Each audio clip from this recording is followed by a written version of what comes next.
Hello friends, আমি আবারও চলে এসেছি পুরনো সেই দিনের রান্নাঘরে নতুন একটা রেসিপি নিয়ে।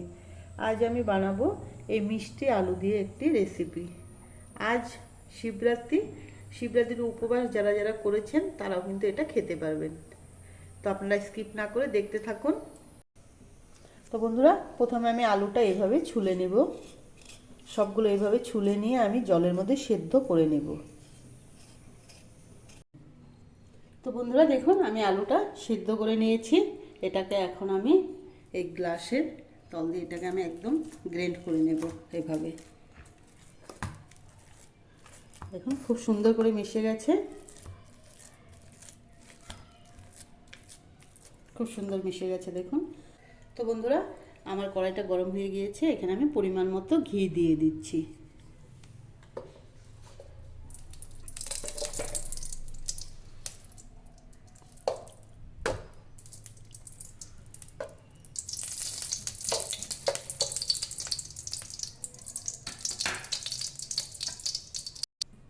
তো বন্ধুরা, ঘিটা আমার গরম হয়ে গিয়েছে।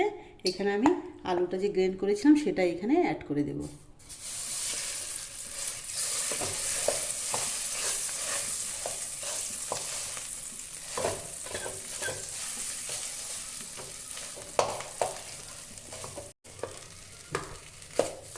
তো এটা বন্ধুরা ঘিয়ের মধ্যে খুব ভালো করে ভেজে নিতে হবে। একটু বেশি সময় ধরেই ভাজতে হবে এটাকে।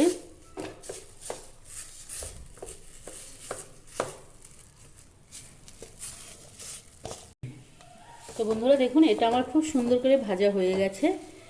এমনি তো মিষ্টি আলু মিষ্টি হয়, তার জন্য আমি সামান্য পরিমাণে চিনি দিয়ে দিচ্ছি। আপনারা চাইলে দিতেও পারেন, না দিলেও চলবে।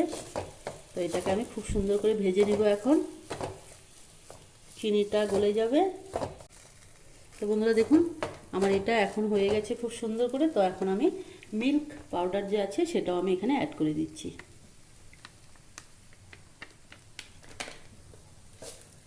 এটা দিয়েও নাড়াচাড়া করতে হবে। তো বন্ধুরা দেখুন, আমি সামান্য পরিমাণে জল দিয়ে দিয়েছি। তো জল দিয়ে এটাকে সুন্দর করে নাড়াচাড়া করতে হবে। তো বন্ধুরা দেখুন, এটা খুব সুন্দর করে আমার হয়ে গেছে। এখন আমি ড্রাই ফ্রুট কিছু পরিমাণে এটাকে আমি অ্যাড করে দেব। আর দিচ্ছি আমি বাদাম, আর দিয়ে দিব সামান্য পরিমাণে কিশমিশ, কাজু। তো আপনার শিবরাত্রির দিন এটা বানিয়ে খাবেন, খুব ভালো লাগবে।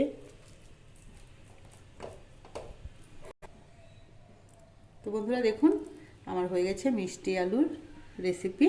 তো এইভাবে আমি এখন পরিবেশন করে দেব। উপবাসের দিন অবশ্যই বানিয়ে এটা খাবেন ঘরে, খুব ভালো লাগবে। তো বন্ধুরা, ভালো লেগে থাকলে লাইক, কমেন্ট, শেয়ার, সাবস্ক্রাইব করতে ভুলবেন না। আর হ্যাঁ, অবশ্যই বানিয়ে খাবেন। আজ এই পর্যন্তই, বাই বাই।